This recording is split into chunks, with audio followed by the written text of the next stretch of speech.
Yes, of course, Ricardo. It's always a pleasure to bring the news out to the people, what we are doing as Lions.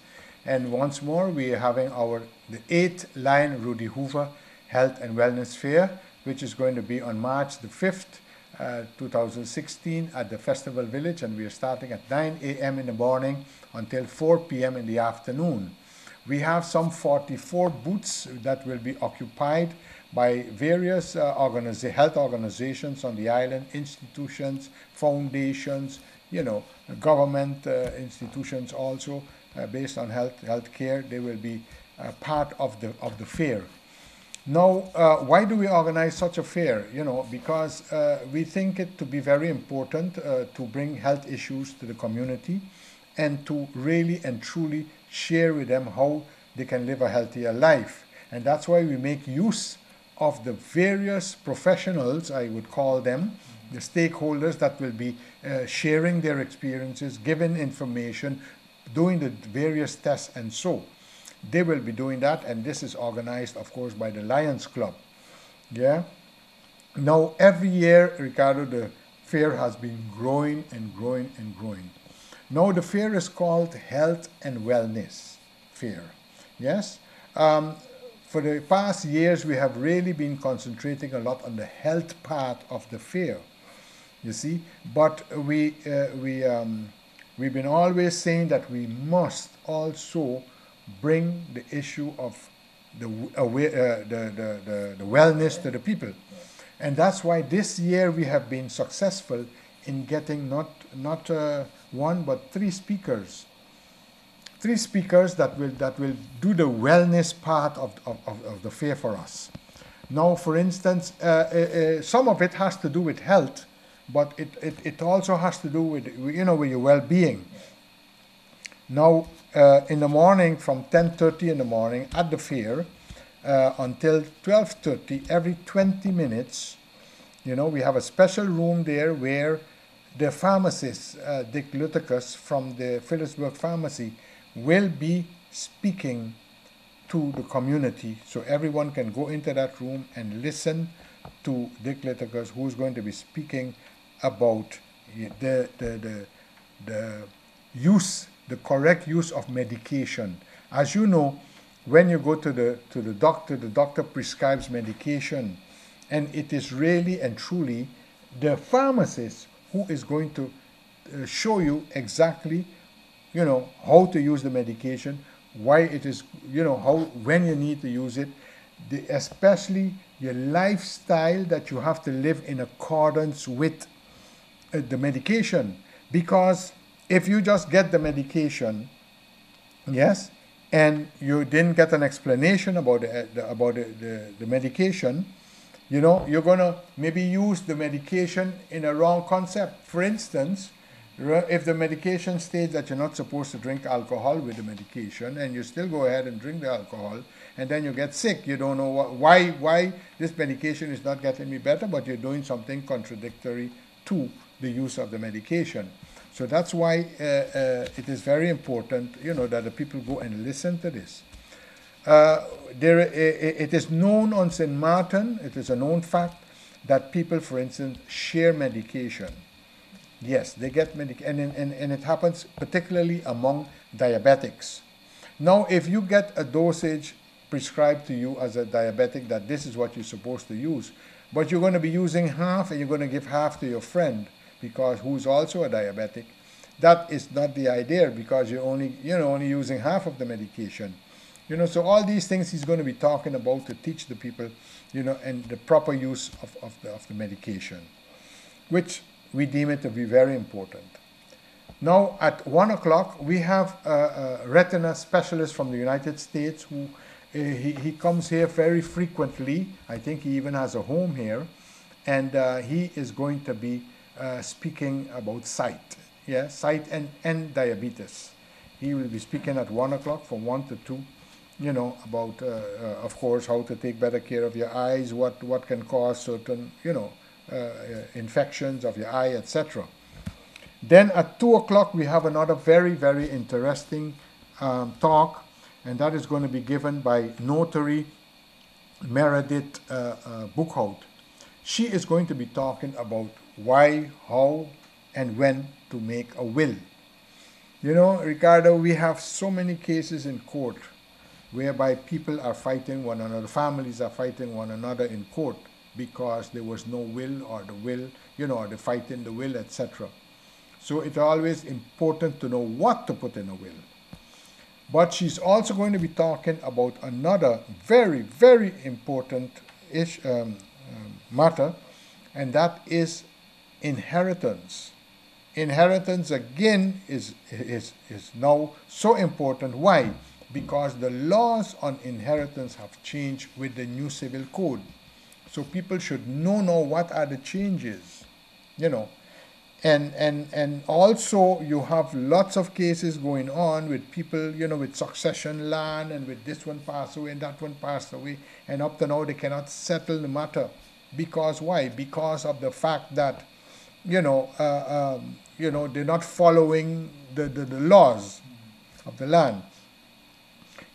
So that is also going to be so very important. And then at 3 o'clock, we also have another speaker, and that is going to be Dr. Offringa, Peter Offringa, the pediatrician at the hospital, who is going to be talking about misconceptions of asthma and allergy. Now you might say, but why that topic? Asthma is something that, we know about asthma and we know about allergy, but why is he going to be talking about it? Well, it has been known now that on St. Martin certain things are causing people, and in particular in children, to get asthma and to get allergies, etc. So it is important for us to know what is really causing it. For more people on St. Martin now to be suffering with asthma and having problems with allergy. Again, we can prevent it once we go and listen to what he has to say. So those things are very important. Now, as I said before already, yes, for instance, the Diabetes Foundation has been there ever since. But now, this year, they're adding, and every time, Ricardo, these people tend to add more to what they have to offer. And that is so very good, and we're so very happy with it. Now, the Diabetes Foundation, which they will be there again, but this year they're also flying in from Curacao, they're flying in a podiatrist. Now St. Martin does not have a podiatrist. We never had a podiatrist here. So they will be flying in the podiatrist to check the feet of people. You don't have to have diabetics to check their feet. Anybody can go and check their feet because it checks up to the bones and your whole body and everything like that. And you will get a readout and know exactly, if you're healthy and if things are good with you. Here I'm putting the emphasis on it because, look, you don't have a podiatrist here. If you have to fly to Curacao or wherever to go and have this check done, it's going to cost you a lot of money. Here you are getting it free of charge. Free, totally free, because no one who's given the services that day at the fair is supposed to charge 1 red cent, nothing. Everything is free. So we don't want you to say tomorrow, man, I missed it, man, I didn't come to the fair. No, I'm not begging you to come to the fair. I'm telling you why it is important to come to the fair.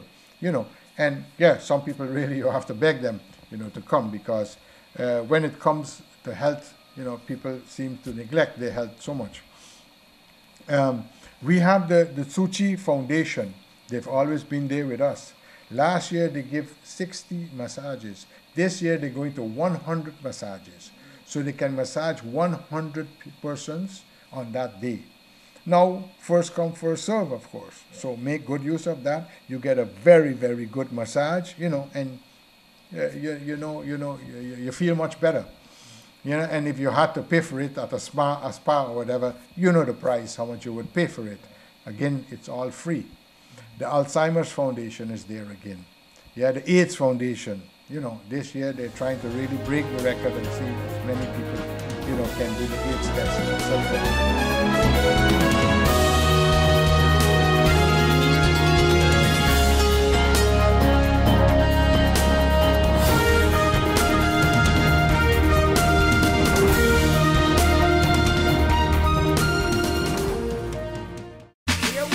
This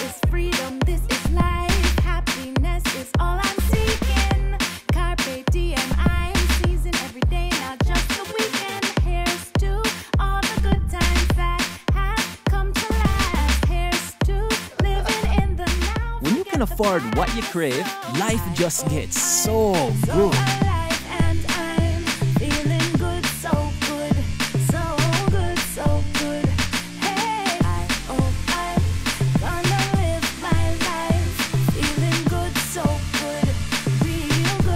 KFC, so good for everyone.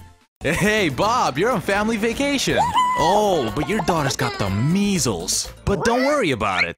With your Be Sure travel insurance, children under 12 are covered for free. Are you Be Sure? Be Sure. Yeah, for free. Oh my, what an inventory list, and so unnecessary. But wait, your home contents are all insured by Be Sure. That means that you determine the amount you want to insure. No inventory list, no hassle. Are you Be Sure? Be Sure. Life is a journey full of connections. You're in safe hands even when life starts too soon. You don't have to miss a single beat. When a bad hair day makes you sad, just sharing can bring you joy and more to come. They take the plunge, turn fear into faith, while you capture those beautiful moments. In the game of life, it's family that counts. They'll be there even when you lose. We all have our moments of reflection and hope. And when you feel you're losing everything in life, we're there, because there's more to come. When life starts too soon, you don't have to miss a single beat. We're here to connect you and share life. Telcel, when you want more. GEBE has been faithfully serving the communities of St. Martin, powering your home and our economy. Come rain or shine, our qualified team of professionals are working hard 24 hours a day to provide you and your family with safe, reliable electricity and water. We use the latest technologies and test our products daily to maintain the highest international standards. Our friendly staff is always there to assist you, whether in person, over the phone, or online. We are committed to constantly improving our products and services, making them more efficient, effective, and environmentally friendly to serve you better today and our next generation of clients tomorrow. GEBE, powering a brighter future. Our friend Megawati is here with tips to save you energy. 1. Turn your airco temperature up. 2. Use a ceiling fan instead. 3. Buy energy-saving products. Save some green with NVGEBE. Need a loan that's quick and easy. Island Finance. Up to 50,000 guineas real easy. Island Finance. For education, a renovation. That's no problem. Yes, it's true. That's not all. They're quick and friendly too. Island Finance. Appliances, vacations, even fix your car. You can depend on Island Finance.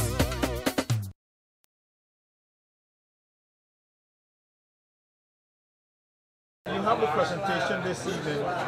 Could you tell us a little bit about the presentation that you presented this evening? Yes, well, we had Team Brunel contact us to let us know that they would be in the Caribbean and they would be racing in the circuit of the Caribbean races, and that they were coming to St. Martin for the Heineken Regatta specifically.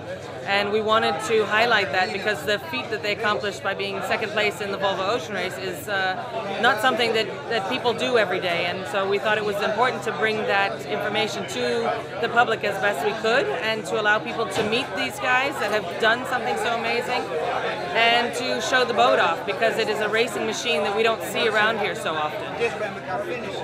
Okay, now the filament that's done by that. Who's the company did the filament that you all can make that presentation this evening? We were lucky enough that the film crew that actually has been the St. Martin Heineken Regatta's film crew for probably the last 20 years was also the film crew that produced a movie called When Boys Became Men. And because of that connection that the regatta has with this company, we are able to show that movie here in St. Martin, free to the public.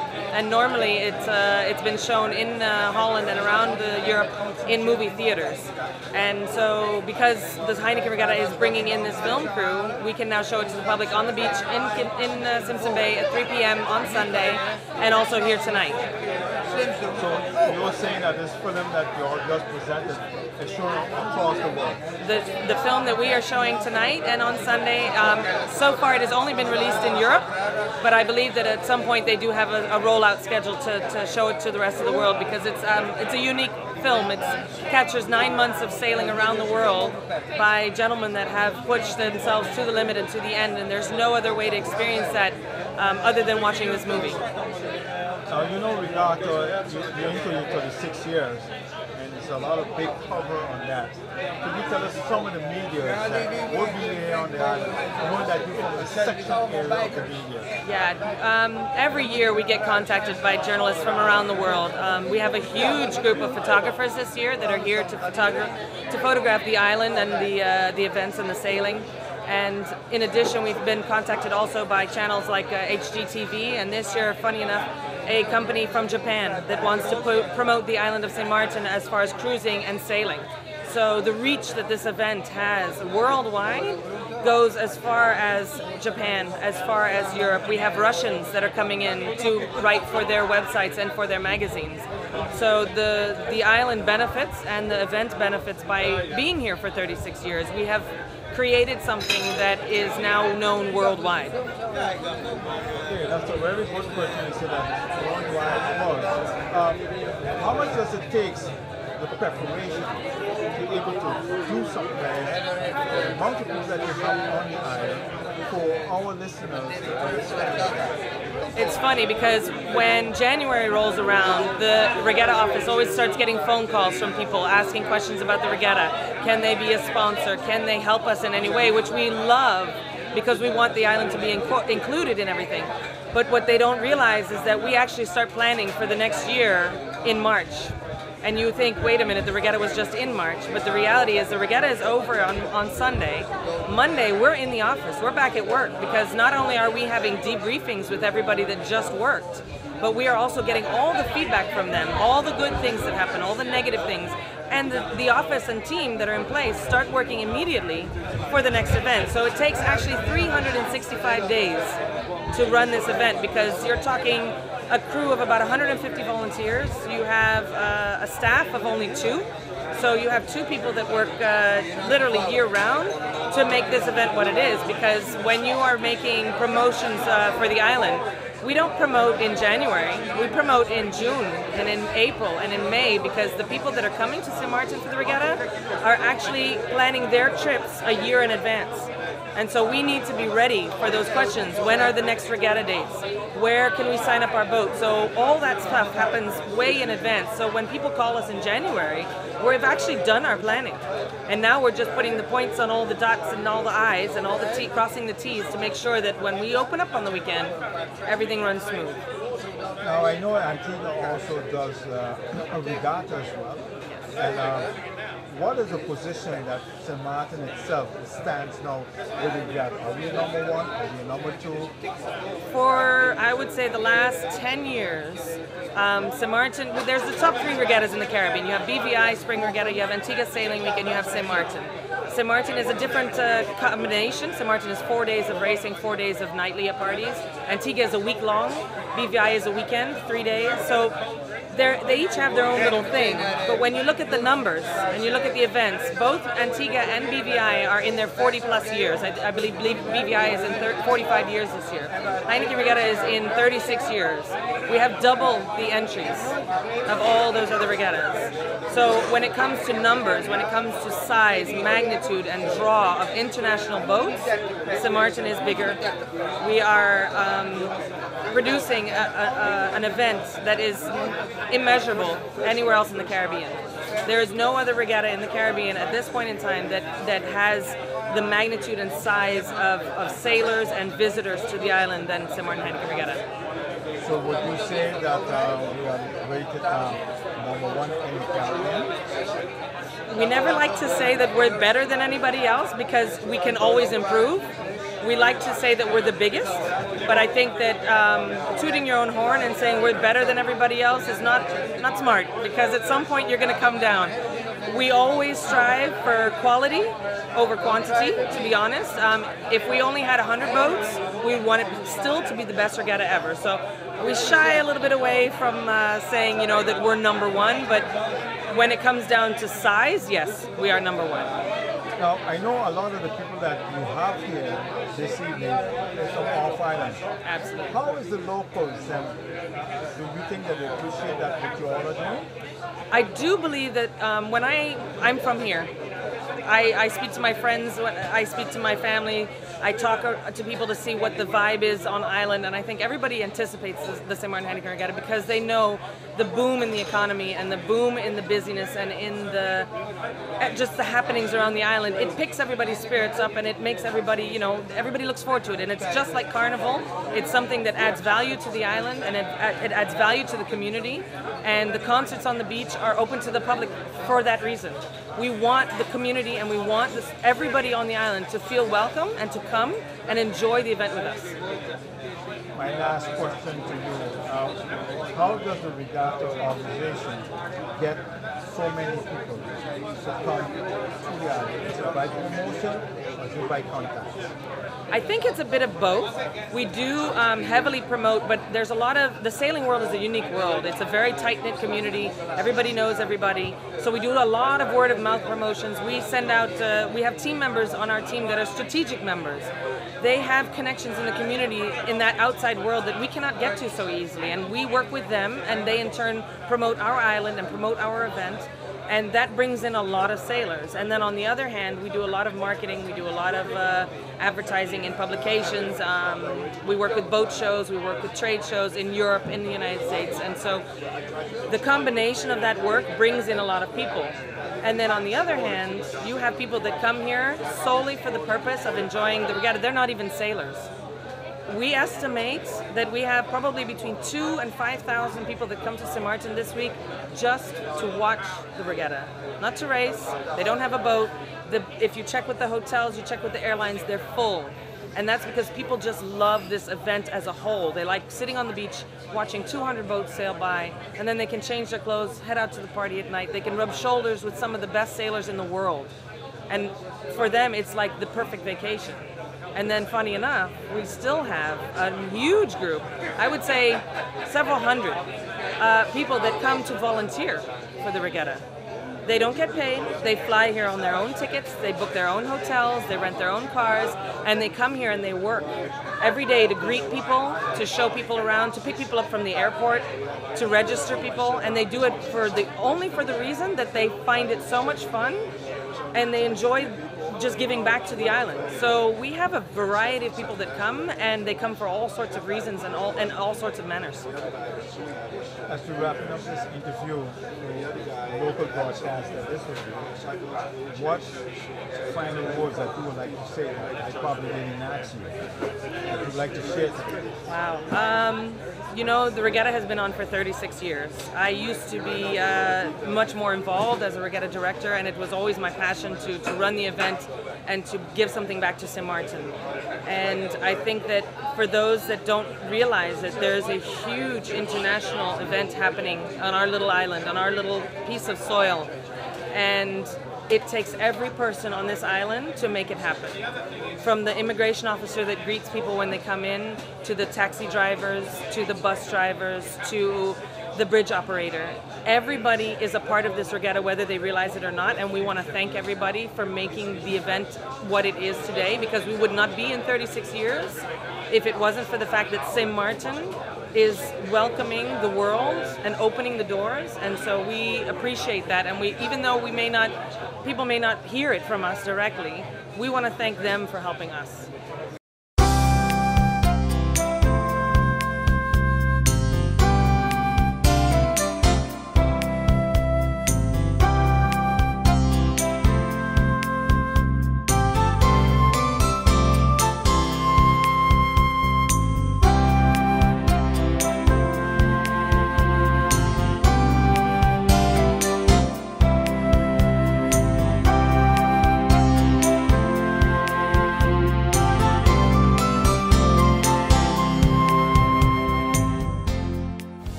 It's been said that behind every door, possibility awaits.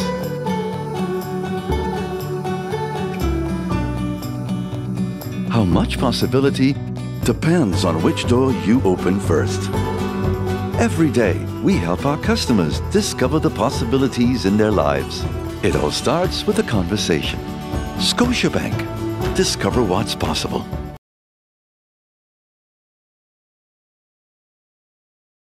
Ministry is fully aware of the fact that the compliance with long lease land payments can be far better and is currently working diligently with the receiver to get a better handle on this problem to address it.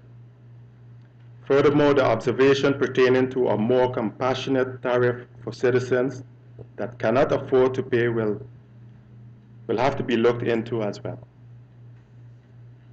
That was the question by MP Lloyd Richardson. Question posed by MP Johan Leonard. What is the present situation at the landfill? What are the plans of this government regarding the housing situation on the landfill? Where in this budget are we seeing that? There are no apparent changes to the situation of the housing near the landfill since the last time this matter was debated in Parliament. However, it should be clear that these informal houses are not within the boundaries of the landfill. It is also important to realize that a joint effort from different ministries is needed to combat the issue at hand. The intention of government is to increase the stock of housing, to create alternative affordable housing for the citizens of St. Martin.